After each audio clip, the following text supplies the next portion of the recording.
Welcome back for another video. Today, we're going to be talking about NFC West draft grades. And we're going to start this one off talking about the Rams. Their team needs coming in.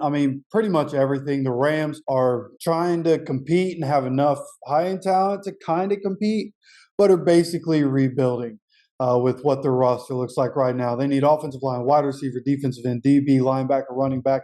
Those are the most prominent, but that's still a lot. It's not like there are a bunch of positions all over the place. They have a lot that they had to get done. Coming into the draft, had 11 picks. They end up with 14 players picked. They were making moves to get more draft picks. I absolutely love that. You know what I mean? There are only 7 rounds in the draft, so to have 14 draft picks is really good. Now, none of those were first round picks, and a lot of them were rounds 5, 6, and 7.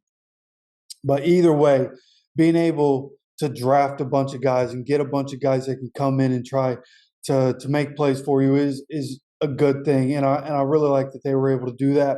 Now, what did they do in this draft? They went half and half, 7 players on defense, 7 players on offense. They took advantage of the defensive end depth in this draft and took 3 edge rushers. They took 1 in the 3rd round, and Brian Young coming out of Tennessee.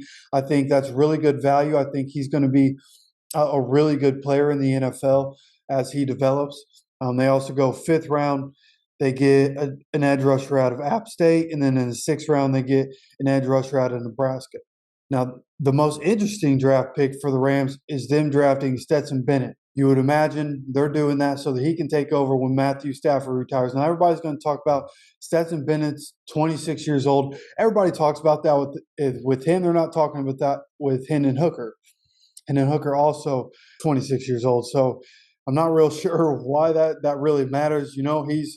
He's an adult that coming into the room. I think that makes a difference. I don't really see a whole lot of issue with that. The way the NFL is, you can still have him for a decade plus. So I think this is a really good pickup for them. I think they're going to enjoy the fact that they can go from Stafford to Bennett. The only real question is Bennett made for the NFL? But he's been playing with NFL talent, practicing against NFL talent for years. So I think this is a really good pickup for them. And I think they're going to be really happy with that draft pick. And I guess the question I have coming out of it is, if the Rams go back to the Super Bowl with this team, with the team that they've put together this year, if they're able to get back to the Super Bowl, if they can win a Super Bowl, is McVay a top 3 coach? Do we consider Sean McVay a top 3 coach? And that's a question that I would like your opinion of. You let me know down in the comments, okay? For this draft, 2023 draft, I'm going to give the Rams an A. I think they nailed it. Okay, now moving on to the Seahawks. Their team needs coming in to the draft were wide receiver, interior offensive line, defensive line, strong safety. And I think adding Devin Witherspoon to the class of cornerbacks that the Seahawks drafted in 2022 makes for quite the scary secondary. Like, you imagine, that secondary was really good. They were really good rookies. But in the second half of the season, those rookies, you saw them kind of struggling. You saw teams kind of figuring out what they weren't doing well, and they were kind of exposing them a little bit. And you would expect those guys to develop and to get better this year. I expect those guys at the Seahawks drafted last year to be very good in 2023. Devin Witherspoon, one of the best cornerbacks in this draft. Arguably the best corner in this draft. Getting him at number 5 overall. He's the first corner to come off the board. He's going to be really good. The Seahawks are putting together another Legion of Boom with what they're doing over there. Then you look at their second pick in the first round. It was wide receiver Jackson Smith-Njigba coming out of Ohio State. This is who, in my opinion, probably the best all-around receiver. It's not like he's the most explosive.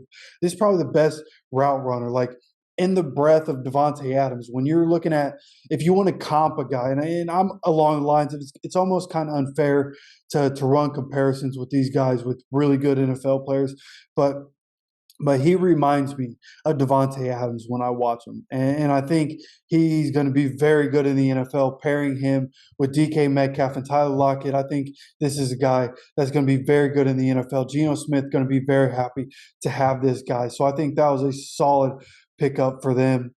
They were also able to add Zach Charbonnet from UCLA, a running back in the second round at number 52 overall. I think this is an excellent pick. He was, in my opinion, the third best running back in this draft. Just kind of, I feel like gets slept on because East Coast bias is a real thing. Like that, it gets mentioned a lot because it's a real thing. He's out there in the West, out there in the Pac-12 especially. So it's not like he's getting a bunch of shine all the time out there. But he is so good. I think being able to compare him with Kenneth Walker, and now you look at the running backs the Seahawks have, the wide receivers the Seahawks have, like what they were able to get in this draft has made their offense very dangerous in 2023. And then, looking at what else they were able to finish their draft with, they come into this draft 10 picks, come out 10 players picked. They finish it with the 4th through 7th going with a guard, defensive interior, edge rusher, center, safety, and another running back. So what they were able to do in this draft, I absolutely loved it. I loved what they were able to do. They got top-end talent. They filled positions in need.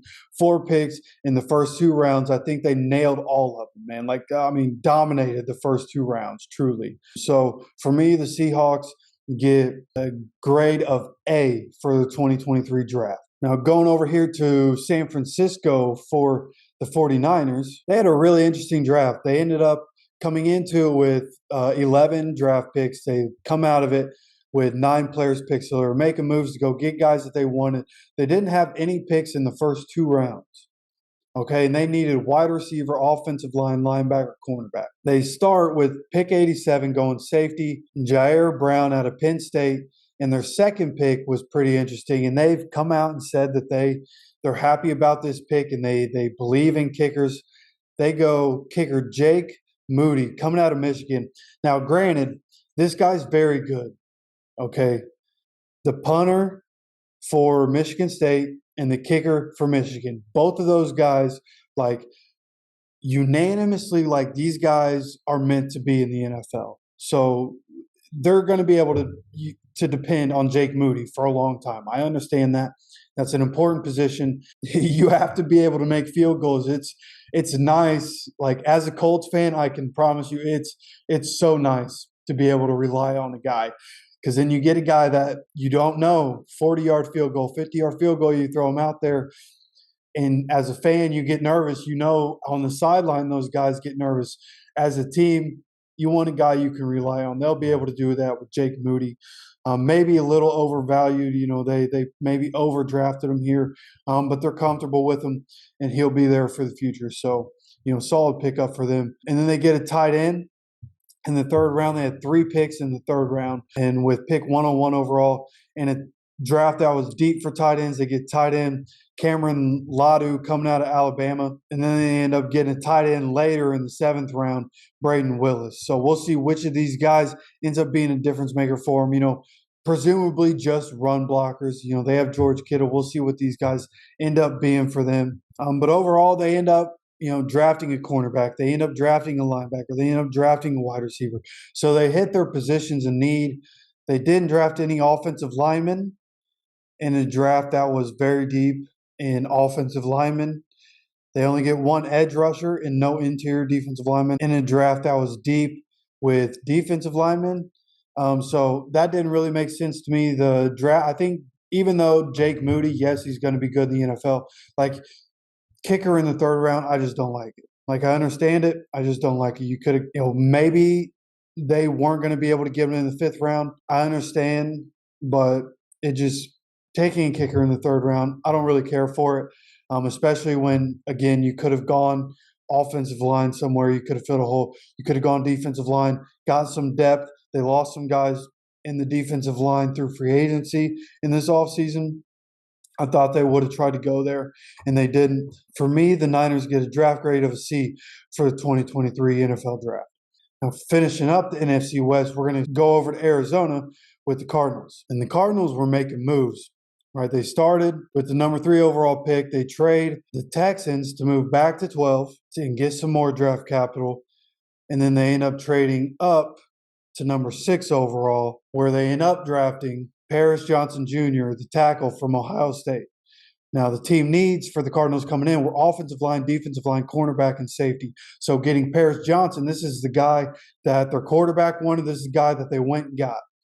Paris Johnson, I mean, one of those guys everybody unanimously knows, like, this guy's going to be a guy in the NFL. He's supposed to be playing on Sunday, and now he's going to be playing on Sundays. Protecting Kyler Murray, this is exactly what they needed. They need people up there to protect Kyler Murray. That offensive line's been pretty dog shit his entire career.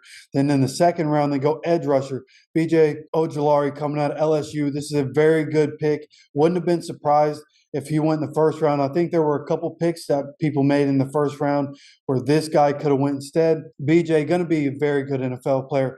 I think this was a solid pickup and exactly what they needed with J.J. Watt retiring and the needs that they have on their team. They also go and hit another need, cornerback Garrett Williams from Syracuse with the 72nd overall pick. This was a draft that was pretty deep at corner also. I think this is a pretty good value pick. Guy that, I don't know if he's going to be a superstar in the league, but I think he's a solid player, going to be a solid corner in the NFL. So I think they're going to be happy with this pickup. Pretty good value there in the third round. Another pick in the third round, wide receiver, getting some depth there, something that they definitely need. Go offensive line again with the guard, John Gaines, the second coming out of UCLA in the fourth round. Then they finish up going quarterback Clayton Tune out of Houston in the fifth round, linebacker, cornerback, defensive interior. So they're filling holes and getting depth in the defense. I think that's exactly what they needed to do in this draft, was start to really rebuild that defense. I think they took good steps to get there. They also got a tackle for the future. So what they were able to do, I think they did a good job. They were able to make a little bit of moves. They were able to get more draft capital than what they had coming in. So it was a good draft. And overall, I'm going to give them a draft grade of an A. And the quick question that I have is, what if Clayton Tune balls out while Kyler is recovering? I don't know if anybody expects that to happen. What if that happens? Do they just keep rolling with Clayton Tune at quarterback? Do they bring Kyler Murray back because he's supposed to be the guy? I would love to know what you think, and we're going to answer that question later this offseason. But you let me know what you think about that, and you let me know down in the comments. Don't forget to keep coming back every day for more offseason content. Don't forget to subscribe, and we'll see you for the next video.